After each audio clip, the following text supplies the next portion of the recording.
그리고 이제 이걸 이제 그 DIY는 요새 뭐 가공에 무슨 그 저기처럼 되었는데 Do it yourself, 네 직접 만들라는 거죠.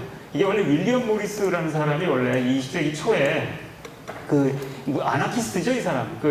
이 사람은 상당히 이제 이렇게 이 자본주의 이전에 자본주의에 대한 비판 속에서 자본주의 이전에 장인적인 방식으로 직접 자신들이 만드는 이런 그 수공 시대를 염두에 두고서 시작했던 거였는데 이때 이 사람들이 얘기한 DIY는 그 비싼 스튜디오에 비싼 장비 이런 것들 치고 우리가 할 수 있는 거 갖고 하자고 그냥 테이프 레코더 갖다 틀어놓고 사운드 갖다 틀어놓고 녹음해서 하지 뭐 이런 그래도 음악은 음악이지 그 녹음이 음악이니 라고 하면서 거꾸로 반론을 제기하는 방식으로 황당한 소리를 만들어낸 겁니다. 그리고 이제 거기에 맞는 이렇게 유머의 그 스타일 거기에다가 이제 이렇게 아나키스트 이 사람들 낸 앨범, 이 사람들의 그 중요한 노래 제목 하나가 이제 그 아나키 인 더 유나이티드 킹덤입니다. 이게 영국의 그 아나키라고 하는 거고, 그러면서 이제 이 영국 여왕들 이렇게 영국 여왕 이렇게 엿먹을 하고, 그 여왕 그거 사람도 아니야 이러면서 욕을 하는 이런 노래를 해서 이제 스캔들을 일으키고, 근데 스캔들 덩어리가 되게 되는데, 그렇게 되면서 락음악을 하는 사람들한테 굉장히 강한 충격을 주게 됩니다. 그래서 멋있게 노래하고 연주 팍팍 손가락 잘 들어가고 세련된 노래를 만들고 이런 게 음악이라고 생각했던 사람들을 완전히 깨버리면서 아니구나 라고 하면서 그때부터 이제 다른 사운드의 소리들이 이제 사용이 되기 시작합니다.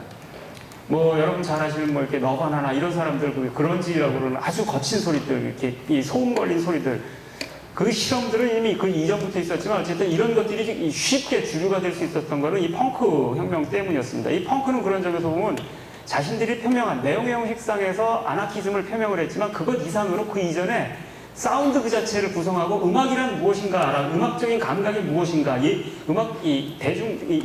락 음악에서 예술이란 무언가에 대한 감각을 바꿔버린 겁니다. 그런 게 아니었으면 진짜 소음 걸린 소리들은 사람들 못 듣습니다.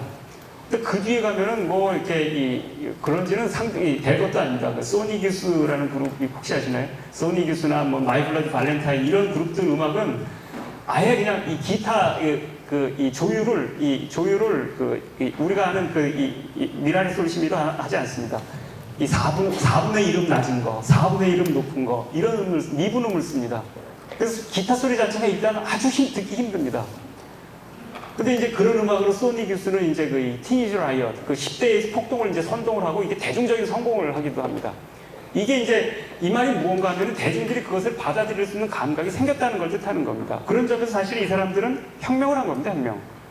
이런 새로운 사운드의 발명, 새로운 사운드의 실험, 이런 것이야말로 그 대중음악에서 근본적인 어떤 혁명, 내지는 정치라고 부를 수 있는 이런 사건들을 이렇게 만들어냈다는 겁니다. 그런 점에서 이렇게 음악으로서의 자격이 없는 것들을 음악이 된 음악으로서의 자격을 부여하는 것, 예술로서의 자격이 없는 것들에 예술의 자격을 부여하는 것. 뭐 레디메이드도 그런 거잖아요, 그죠? 다 이렇게 손으로 뭐 해야 된다고 생각하는데 그냥 만드는 거 툭 집어넣고서는 이것도 예술 작품에 자격이 있어라고 이렇게 주장을 하는 거. 자격 없는 것들에 자격을 주장하는 거. 이런 게 예술에서의 정치라는 겁니다. 그리고 사실 이렇게 이 구축주의자 얘기를 하려고 했던 것은 이 구축주의자들의 경우에는 구축주의는 사실 이렇게 좁게 얘기를 하면 이제 타틀린이나 로드첸코나 이런 사람들에서 시작해서 나중에 이제 그 미술이나 건축했던 사람들, 건축 같으면 이제 긴스부르그라든지 베스니 형제라든지 이런 사람들을 주로 지칭을 하지만 넓게 얘기를 하면은 사실은 이렇게 이 말레비치 같은 이 사람들은 이제 같이 이렇게 포함이 되게 됩니다. 왜냐하면은 이렇게 자기들끼리 전혀 싸웁니다. 이 타틀린하고 말레비치가 굉장히 사이가 나빠가지고 막 주먹질 1914년인가에 이렇게 10콤마 제론가 하는 그 전시할 때 멱살 잡고 싸움질까지 합니다. 주먹다짐까지 하는 데에도 불구하고 실제로는 서로가 가장 이렇게 존중했던 예술가이기도 하고 그 다음에 실제로는 서로가 필요하게 됩니다. 근데 이제 이 두 사람 다 이제 이 좌익, 빨갱이가 돼서 러시아 혁명에 적극 참가를 했고 말레비치는 끝까지 이렇게 망명도 하지 않고서 나중에 그리고 싶지 않은 재현적인 그림을 그리는 불행한 운명에 처하기도 했지만 혁명적인 열정 같은 것들을 가지고 있던 사람이었는데 근데 이 사람들이 혁명에 그렇게 참여했던 것은 자신들의 예술 때문이었습니다. 이 사람들은 1917년에 혁명이 났을 때 지금 발생한 이 사건은 1905년, 6년에 마티스나 피카소가 했던 이때 발생했던 그런 사건들이 정치적으로 이렇게 다시 반복된 거다라고 두 사람 공이 그렇게 얘기를 합니다. 이 사람들이 받아들인 것은, 그러니까 이 마티스나 피카소나 이런 사람들의 작품을 통해서 이 사람들이 봤던 것들은 그런 혁명이었던 겁니다. 어떤 혁명이었던가? 감각을 확 바꿔버린 거죠. 제한적인 감각, 혹은 이제 사물을 보는 감각, 이거 자체를 바꿔버리는 거지요. 이렇게 바뀐 감각을 가지고 이 사람들은 이제 새로운 감각들을 조직하는 방식을 찾아내기 시작했던 거고, 타틀린의 경우에는 거기서 이제 이렇게 서양의 서양의 철학이라든지 서양의 예술에서는 기본적으로 이렇게 두 개의 중요한 짝을 이루는 범주가 있는데, 이 형상과 진료라는 범주입니다. 뭐 폼하고 매터니까 형식과 재료라고 이렇게 바꿔도 될 텐데, 형상과 진료라는 데에서 서양은 기본적으로 형상의 우위, 폼이 기본적으로 이렇게 중요한 곳이었습니다. 예술이란 형상을 그렇게 만들어내는 멋진 형상을, 아름다운 미적 형상을 만들어내는 것으로 이 사람들은 이해를 했습니다. 그리고 그런 것들의 가장 기본적인 이렇게 형식을 짜는 그 기본적인 척도가 되었던 것들은 비였죠, 비. 그 비리라는 거야말로 그 폼을 짜는 가장 기본적인 형식이었어요. 그래서 굉장히 이렇게 수학적인 방식의 그런 수학적인 관점의 예술관을 가지고 있었고, 어쨌든 이 형식의 지배라는 게 항상 오랫동안 관찰되었는데, 타틀린은 이것을 이렇게 뒤집어 버립니다. 그냥 재료 그 자체가 가지고 있는 물성, 이런 걸 보여주고, 그래서 뭘 칠할 게 아니고 유리 반딱되는 거, 금속에 반딱되는 거, 그 다음에 그 진흙이나 회를 이렇게 거친 거, 이런 것들을 지들이 다 보여주게 하면 되는 거 아니야? 라고 하는 방식으로 재료 그 자체가 말하게 하라라는 방식으로 이제 이 작품을 만들려고 했죠.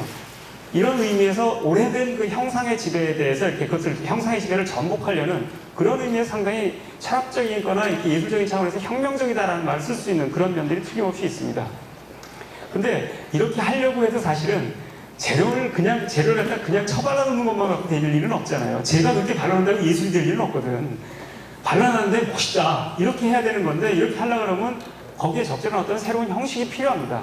그건 분명히 새로운 형식일 텐데, 그것 때문에 이제 나중에 보면 이렇게 그 형식이 갖는 미가 사실은 배제될 수 없다는 걸 아이러니하는데, 그 타틀린의 제자였던 그 로드첸코 같은 경우에는, 그래서 이제 부테마스라는 예술학교 만들었을 때 금속 공방을 만들어가지고 거기서 자기가 이렇게 재료가 갖는 그런 미감을 이렇게 재료 그 자체를 보여주려고 하게 됩니다. 그래서 원판을 이렇게 타원이나 사각형이나 원판을 타원으로 이렇게 층층층층이 오리거나 사각형을 오려가지고 그것들을 이렇게 걔들을 이렇게 돌려놓는 돌아가는 약간만 움직여도 다른 모습이 되면서 그것들이 기하학적인 아름다움을 만드는 이런 것들을 이제 연출을 하려고 했죠. 아주 유명한 작품들이죠.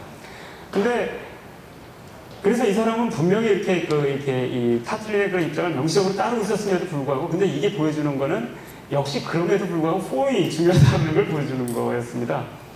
그런 의미에서 이제 이 말레비치 같은 경우는 반대로 이제 그 제한적인 것들을 이렇게 쭉 이렇게 와해시키면서 그 폼의 가장 폼 그 자체가 사라지는 지점까지 이 폼을 극단적으로 이제 밀고 나가는 거죠. 그래서 검은 사각형 하나 가지고도 이제 이거면 다 된 거야 라고 말할 수 있는, 사실 서양의 미적인 현상의 기본은 폼이고, 폼의 가장 기본적인 추상은 기하학이고, 이렇기 때문에 기하까지 간 건데, 물론 이제 그 말레비치 거기서 더 가죠.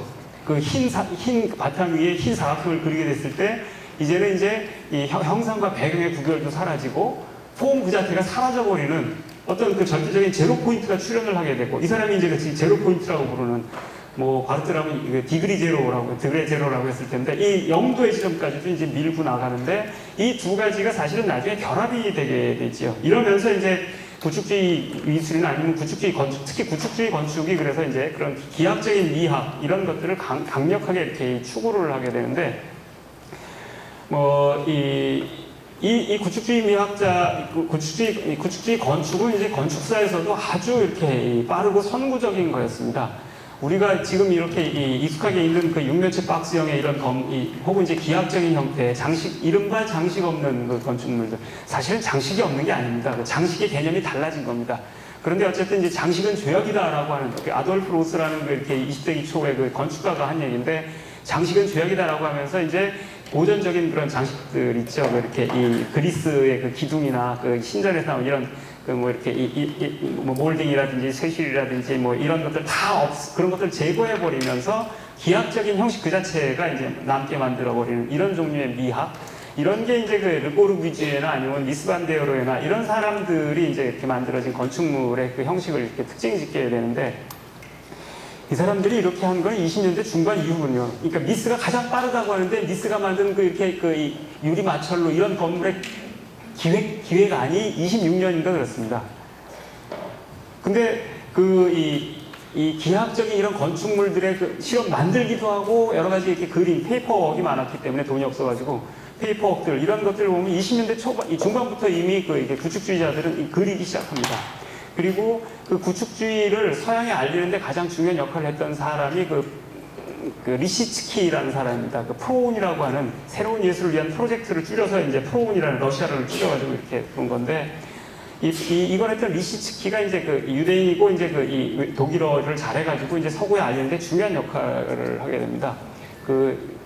페브스너라는 사람도 이제 유명하지만 그 사람들은 진짜 얼치기들이고 사실은 이렇게 처음에 구축주의 반대해서 리얼리즘 선언을 썼던 사람들입니다. 근데 이제 그쪽에 이제 리얼리즘에 저쪽이 더 잘하니까 서구에 일찍 망명을 했는데, 거기서 자기가 이제 싫어했던 구축주의가 인기 없는 걸 보고서 그걸 전도사인 것처럼 이렇게 했던 일종의 사기꾼 같은 사람들입니다. 그래서 그 사람들은 정말로 어이없이 과대평가되는 사람들인데, 실제로 알리는데도 중요했던 건 리시츠키인데, 리시츠키는 그 데스브루크라든지 그 네덜란드의 데스브루크라든지 아니면은 이렇게 아까 얘기했던 이 독일의 미스라든지 이런 사람들하고 같이 잡지도 만들고 같이 토론도 하고 뭐 같이 동료로서 작업을 합니다. 이러면서 자기가 구축주의자들에게 배운 거, 이 사람은 말레비치 제자기도 하고 타틀린 제자기도 했거든요. 이 사람들한테 배운 걸 가지고 이제 하기도 했고, 그 다음에 이제 뭐 이렇게 전시 공간을 완전히 이렇게 3차원 이 구축주의 구축물로 만들어 버린다든지 이런 걸 통해서 사람들한테 이제 깨는 그런 경험들을 줬기 때문에 이런 것들이 쫙 그 아방가르드한 것으로 이제 알려지게 되는데,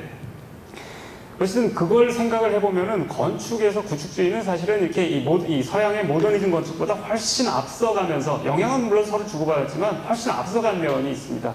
그런데 이제 겉으로 보면 굉장히 비슷했는데도 굉장히 다른 면이 이제 두 가지가 있었는데, 하나는 그 마이콥스키라는 그 이렇게 유명한 그 미래주의 시인이 있습니다. 러시아의 그 혁명에 굉장히 적극적으로 참여했던 사람인데, 나중에 이제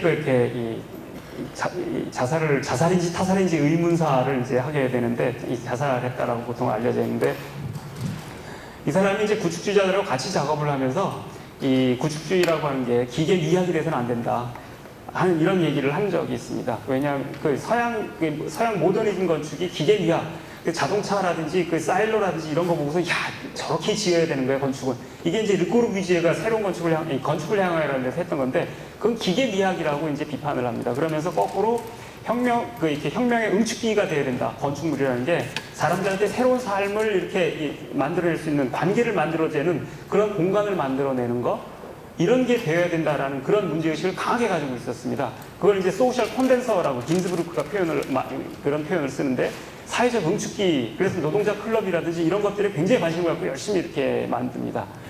그리고 이제 예를 들면 이제 이 러시아 혁명 이후에 한동안 이렇게 20년대 중반까지는 이제 가족이 이제 사라질 것이다. 가족은 부르주아적 제도이기 때문에 사라질 거다라고 생각을 했거든.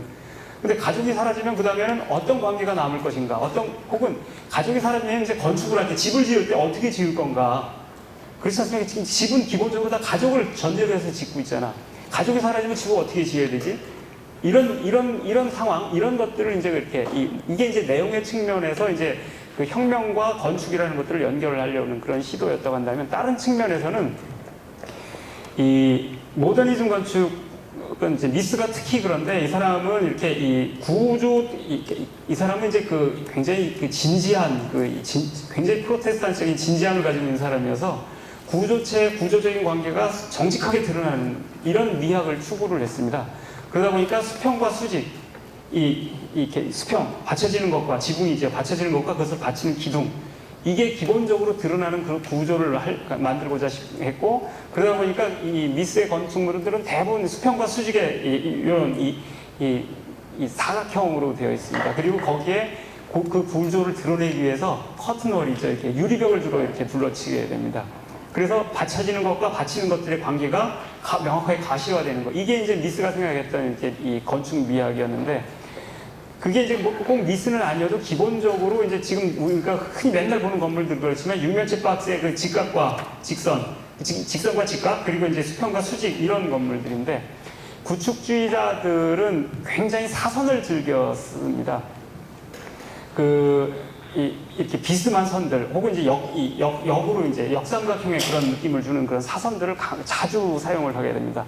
굉장히 불안정해 보이는데, 거꾸로 제가 보기에는 그것은 이 사람들이 가지고 있던 감각, 그 혁명을 경험을 했고, 혁명에 앞장서고, 혁명의 아방가르드를 자처했던 사람들의 감각은 그런 혁명에 갖는 역동성, 이런 것들을 어떤 식으로 표현을 하고 싶어 했던 것 같고, 그게 아마도 이제 이 사선주의, 이 사선들을 즐겨 쓰게 되는 이런 입장을 취했던 것 같습니다. 그리고 이 가분수 형태의 건물들이 많습니다. 그리고 땅에서 건물들을 자꾸 띄워 올리려고 합니다. 지상에 돋는 게 아니고 탄력토화된, 띄워 올리려고 하는 이런 시도들을 하게 되는데, 이런 것들이 전부 이제 그렇게 대지에 그냥 안주해버리는 이런 종류의 태도들과 거리를 이 사람들이 두고 싶어 했다라는 걸 보여주는데, 이런 것들이 나름의 표현 형식을 이제 취했던 거죠. 이 구축주의자들의 시도는 이제 1980년대 중반에 이제 그 해체 건축이 이제 그 필립 존슨이라는 언제나 이 주류였던 정말 짜증나는 사람인데, 이 사람은 이 모더니즘을 이제 미국에 이렇게 전파하면서 미스의 제자를 자처했던 사람인데, 나중에 포스트 모더니즘 유행할 때 잽싸게 또 포스트 모더니즘에 편승했다가 해체주의 건축이 쫙 유행하니까 또 잽싸게 해체주의 건축으로 뛰어들려고 하면서, 이 사람이 이제 그 주도했던 전시회가 그 해체 건축전이었습니다. 그 7명. 요새도 잘 나가는 그 뭐 피터 아이젠만이나 다니엘 리베스켄트나 누구니까 자하 하디드나 아니면 뭐 누구죠, 저희 램 코라스나 이런 사람들, 이렇게 또 누구야, 그 붕어 물고기 만든 저기 바르셀로나 그 미술관 만든 게리 프랑크, 이런 사람들 7명 모아놓고서 이제 전시회를 하죠. 그러면서 이제 해체주의 건축이 이제 그 주류로 이렇게 쭉 이렇게 부상되게 되는데, 그때 거기에 이제 그 마크 위글이라는 건축평론가를 데려다가 이제 이렇게 쓰면서 그렇게 이 건축이라고, 이 해체 건축이라고 하는 것들을 구축주의에다가 연결을 시켜버립니다. 그렇게 했던 이유는 이제 데리다가 예전에 이제 데콩스트릭션, 이 해체는 파괴가 아니다라고 이렇게 얘기를 한 적이 있습니다. 실제로 데리다가 하는 그 해체 작업은 파괴 작업은 아닙니다. 그런 얘기를 했던 건데, 이제 거꾸로 그것은, 그래서 이제 일종의 새로운 종류의 재구축이고, 재구축이다. 기존에 구축되어 있는 것들을 깨면서 새로운 것들을 찾아내는 거다. 뭐 이런 식으로 이제 얘기를 한 적이 있었는데, 그런 문제의식을 거기다 딱 접목시키면서, 그 다음에 이제 램 코라스가 이제 자기 작품에 대해서, 램 코라스는 뭐 여러 가지 이렇게 아방가르드 운동들에 대해서 연구를 많이 했었죠. 그 와중에 그 소련에 직접 드나들면서 구축주의자들 작품을 연구를 많이 했다고 그래요. 그 얘기를, 자신의 작품은 그래서 코라스는 자기가 해체주의자를 자처한 게 아니고 그냥 구축주의자들에게 배운 거라고 얘기를 했었는데, 요거랑 딱 이어가지고서 데리다랑 코라스랑 구축주의랑 이렇게 딱 연결돼가지고 이제 이 해체 건축은 구축주의다라는 그런 방식으로 이제 설명을 하게 되면서, 서양의 구축주의가 이제 그 서양 미술계에 다시 떠오르게 됩니다. 사실 구축주의자들의 이런 실험이라고 하는 것은 그 이전에는 완전히 매장되어 있었습니다. 20년대 말이 되면은 구축주의자들의 이런 실험들은 완전히 이렇게 나중에 다 숙청당한다.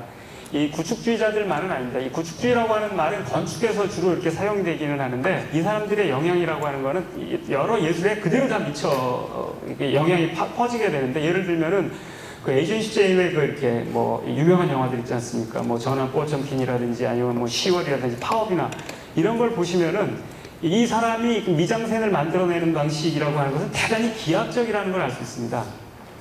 그래서 이 사람들의 움직임이나 다리의 움직임, 이런 것들이 굉장히 기하학적입니다. 그래서 심지어 일부러 10월의 유명한 장면이죠. 그러니까 파업이라는 영화의 유명한 장면인데, 항아리를 이렇게 쫙 이렇게 줄 세워서 묻어놓은데, 거기에 이제 파괴자들이 숨었다가 기어나온 장면이 있는데, 이게 무슨 영화인지 몰라도 그 사진만 찍어놓으면 그냥 멋있습니다.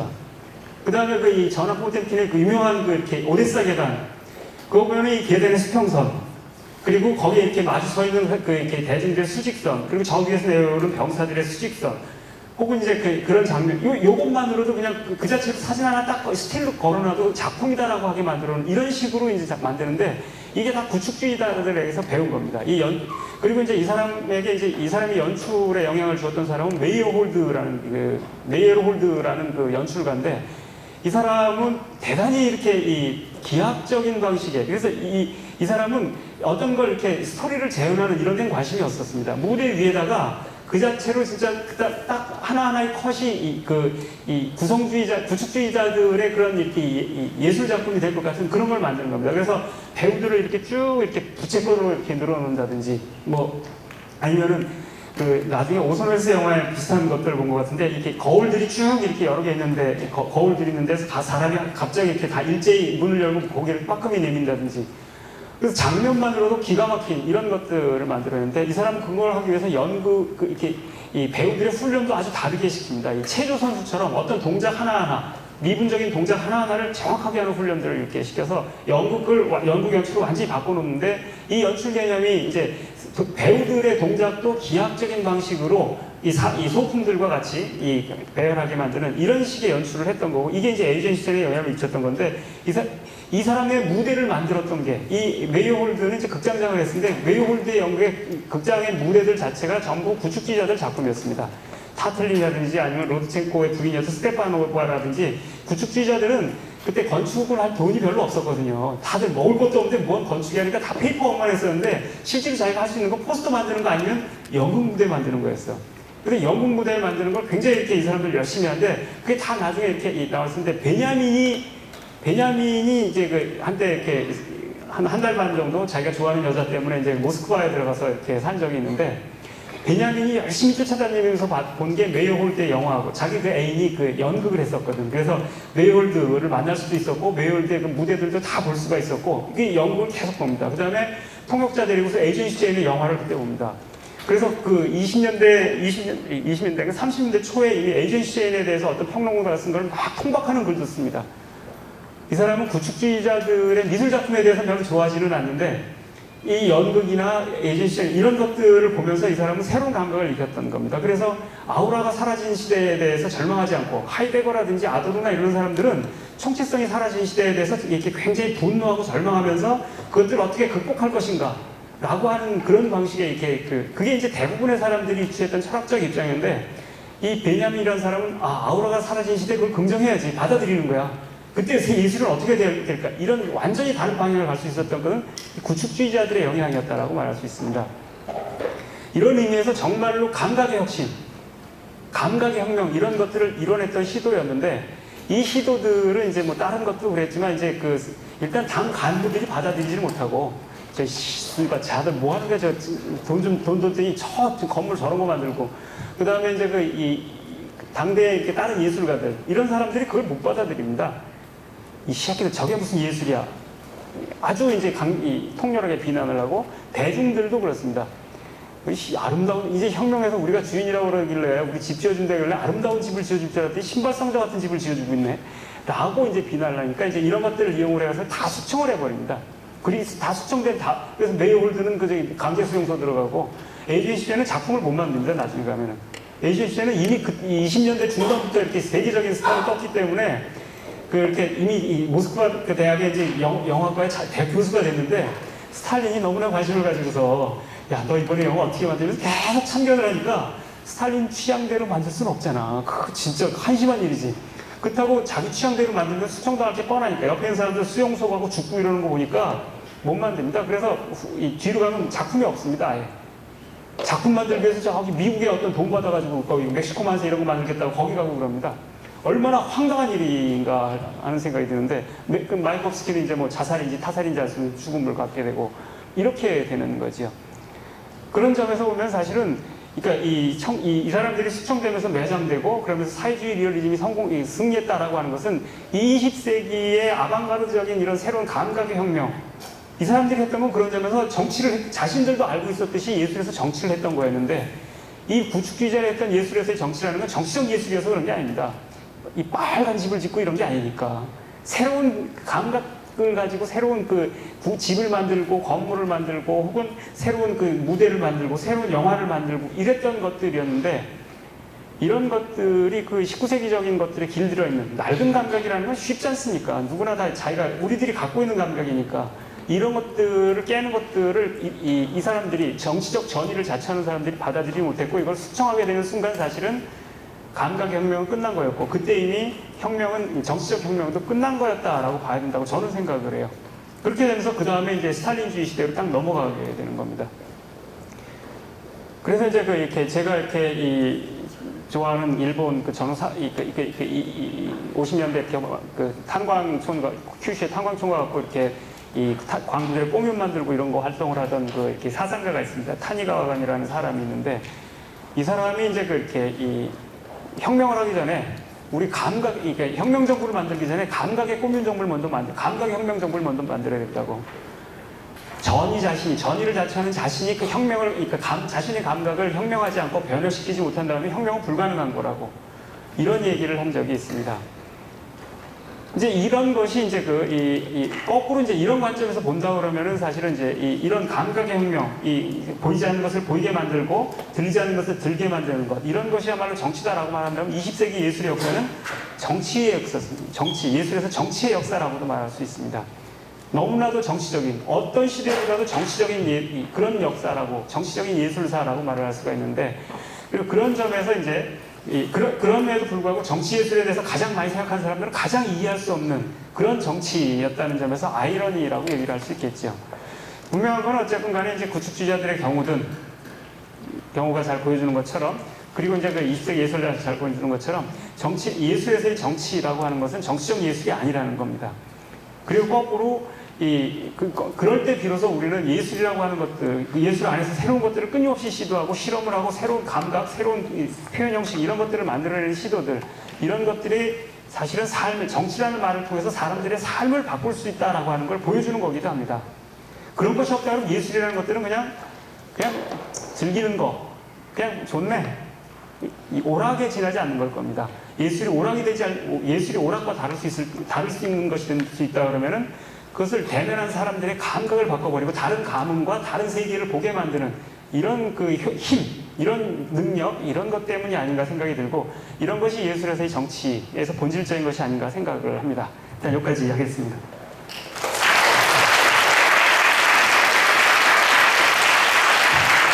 진짜 한 달도 안 맞는 이 구축주의자들의 이렇게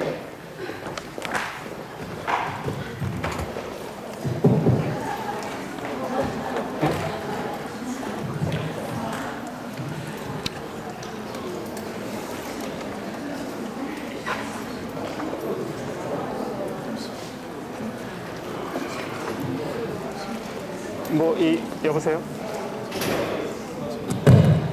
안 나오는데요? 예. 그냥 휘리기 그냥 이렇게, 많이 보셨을 것 같은데, 그냥 이렇게, 나중에 것만 이렇게 휘리 보겠습니다. 예를 들면 이제 그 구축주의 건축가 라덥스키라는 사람이 이렇게 만든 건축물 만들었다기보다 이제 페이퍼웍을 한 거죠. 전력의 레스토랑이라고 이렇게 만든 겁니다. 이건 맥도날드가 아니고 이제 메트로, 지하철역입니다. 20년대에 이런 스타일을 만들었다. 이거 굉장히 이렇게 새로운 겁니다. 지금은 굉장히 별거 아닌 것처럼 보이지만 1920년대라는 걸 염두에 두고 이렇게 봐주셔야 됩니다. 그리고 이제 노동자공을 만들었던 거고, 이건 이제 이렇게 사람들의 움직임을, 동선의 다이어그램들을 이용을 해서 어떻게 사람들의 움직임을 오거나이징 할 건가, 이런 게 이제 건축의 중요한 주제였다라는 걸 보여주는 긴스부르크의 도식입니다.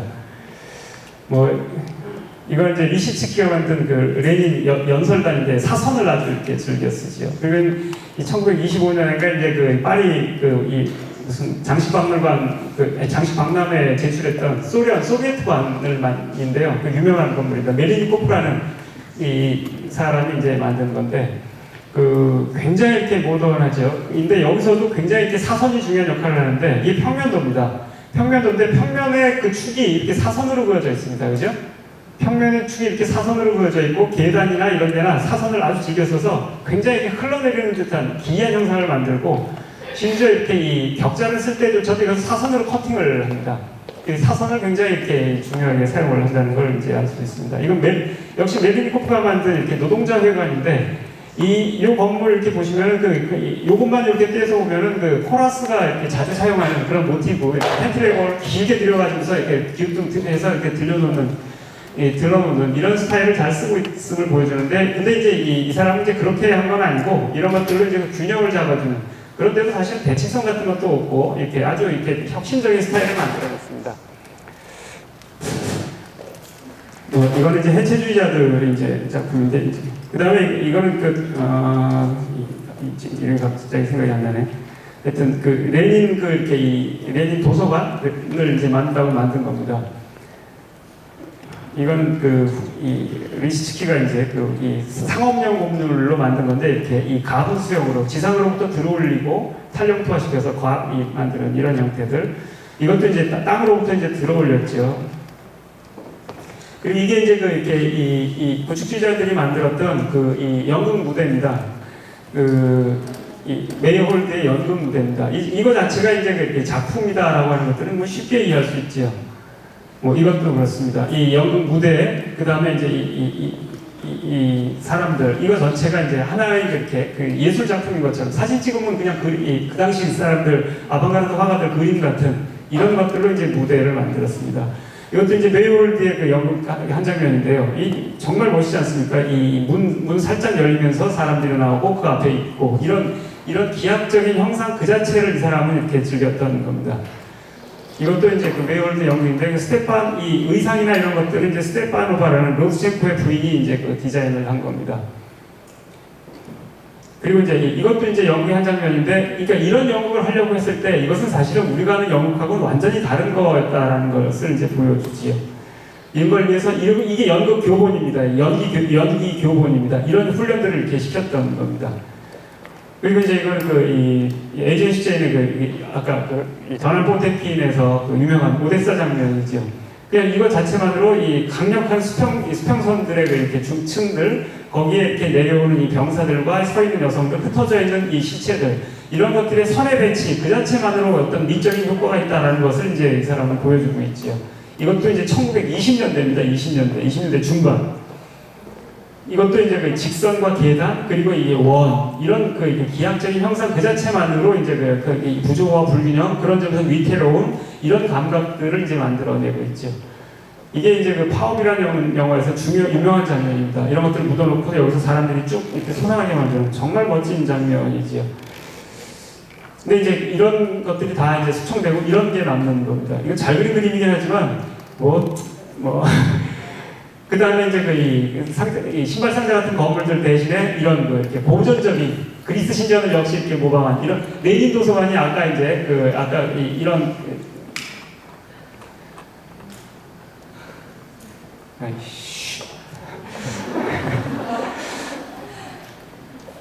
네, 이런 스타일의 기획 이런 것들은 이제 나중에 굉장히 이렇게 비난을 받게 되면서 이런 것을 이렇게 봅니다. 그 뒤에 삼성이 있어서 더 이렇게 상징적인 것이 되었습니다. 다 봤네요, 이것도. 질문 있으면 하시죠. 네.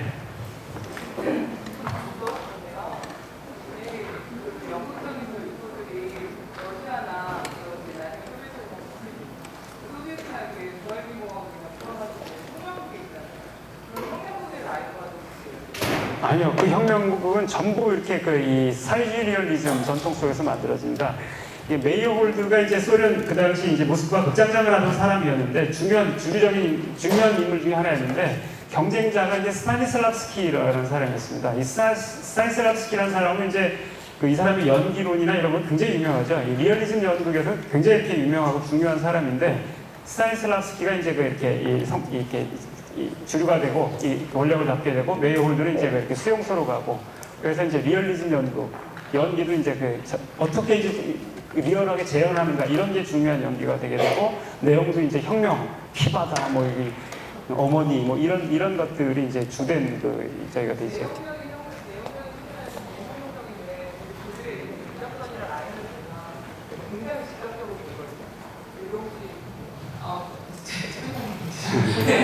직접적이거나 지금 보니까 아까 몇 번째인지 잘 기억이 안 나는데 거기 이렇게 누워있는 그 형상만으로도 이제 그분은 예술이다 이렇게 생각을 하셨다는데 그 라인들이 우리가 보통 그 혁명 같은 거 보면 그러니까 우리가 생각하는 연극이 아니라 마스게임 거의 수준이잖아요. 그래서 그런 라인이 혹시 그 내용적인 면에서가 아니라 형식적인 면에서 혹시 연관이 됐나?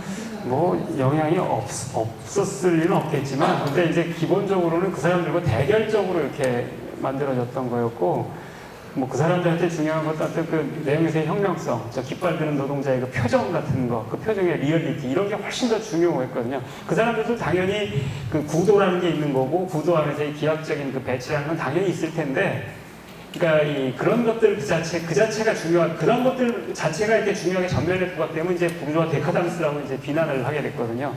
그러니까 그런 면들이 중요했다라고 말하기는 어려울 것 같습니다. 네. 좀 크게 말씀을 좀 해주세요.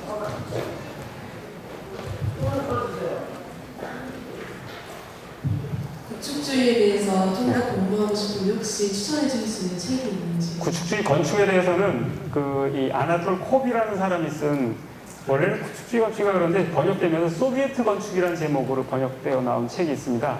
발언이라는 반사에서. 그게 이제 이 구축주의 건축에 대해서는 굉장히 이렇게 뭐 입장은 저는 전적으로 동의하기는 어려운데, 구축주의를 너무 좁게 정의를 해서 동의하기 어려운데 그 건축에 관해서는 그 책이 괜찮고, 그 다음에 그 미술사와 관련해서는 19세기 러시아의 뭐 위대한 실험인가 뭔가 이렇게 시공아트상가에서 나온 그 책에 보면은 그 러시아 그 20세기 초부터의 그 아방가르드 역사가 쭉 이렇게 꽤 소상하게 나옵니다. 일단 번역되어 있는 책 가운데서는 그 정도가 유용할 것 같습니다. 저는 얼마 전에 그 러시아 국립인문대학교에서 컨퍼런스 하는데 거기에서 키네틱 아트의 창시자 발표하는 걸 그 저널리스트한테 들었어요. 근데 거기에서 나타나는 작업 형태들, 근데 지금 현재 유사성이 구축주의와 굉장히 관련이 많이 있어요. 그래서 그 작가들이 지금 최근에 두각을 보이고 있는데, 이 작가들이 지금 거의 한 분만 남으시고 거의 망명을 하셨다고 그래요. 그래서 그런 어떤 부분들이 지금 러시아에 있는 그 건축에 있는 구축주의와 켈트 아트의 관계성이 지금 아까 그 시적으로 보면은 거의 유사성이 강하거든요. 그래서 지금 러시아에서는 최근에 페미니즘이라는 단어도 쓰게 되고 또 구축주의라는 그런 부분에도 많이 접근하고 있습니다. 그런 부분을 어떻게 생각하시는지, 예술, 키네틱 아트와 관계성을 어떻게 생각하시는지. 뭐 키네틱 아트 제가 이렇게 뭐 서상하게 알지는 못합니다만, 네. 이게 로트첸코의 그 유명한 작품인데 저 이렇게 공중에 매달아놨거든요.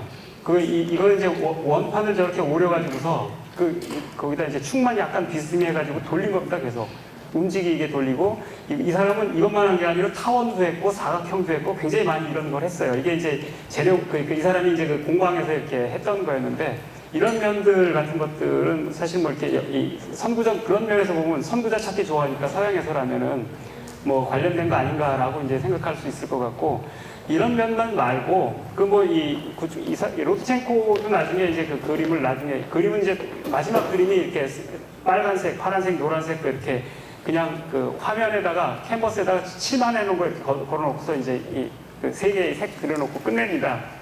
이제 그 뭐 말레비치가 이제 흰색 위에 흰색 했던 것처럼 이 사람도 이제 그냥, 근데 이건 지금 보면 이렇게 미니멀리스트들이 했던 그런 작업들하고도 굉장히 비슷한 면모들이 있어서, 그러니까 자꾸 이렇게 되불려 나오는 경향이 있습니다. 근데 어쨌든 그 당시 실험이라는 게 그냥 이렇게 그 혁명적 건축이란 뭔가 혹은 혁명적 미술이란 뭔가 이런 한마디 말로 요약될 수 없는 굉장히 다양한 면들, 거꾸로 이제 혁명적 미술이라고 하는 거, 예술에서 정치라고 하는 것들이 굉장히 다양한 면들을 가지고 있다라고 하는 걸 보여주는 거라고도 생각이 됩니다.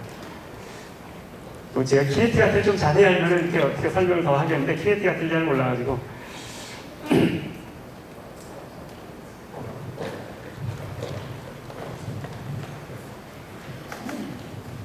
주제와 좀 다른 이야기일 수 있겠는데요. 네. 아까 말씀 중에 나치즘이 공동체 구조를 원했다, 그런 이야기를 하셨잖아요. 네.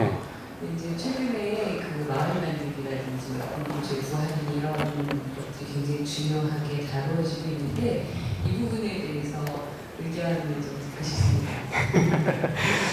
그러니까 이 공동체는 사실 근대 이전에는 모든 것은 다 공동체로 존재했습니다. 공동체가 아니면은 생산을 할 수도 없고 먹고 살 수가 없기 때문에 다 공동체였고, 근데 자본주의는 공동체를 파괴하지 않으면 사람들이 이 공장으로 일하러 가지 않기 때문에 그 자본주의는 공동체를 파괴하는 것으로 시작을 했습니다. 근데 그렇게 파괴를 해도 사람들이 살기 위해서는 언제나 그런 공동체적인 관계가 없이 살 수가 없기 때문에 끊임없이 새로운 공동체들이 만들어지고, 뜻하지 않은 곳에서 갑자기 공동체가 출현하기도 합니다. 예를 들면은 뭐 위키피디아 같은 거, 이거 전 세계 규모에서 만들어진 거대한 공동체가 만들어내는 거거든요. 서로 누가 조직 성원인지도 모르는 채 만들어지는 그런 공동체 같은 거지요. 아니면 뭐 이렇게 어디 카트리나로 뉴올리언스 박살났을 때 거기 쫙 모여드는 사람들, 이 공동체인 겁니다. 이런 것도.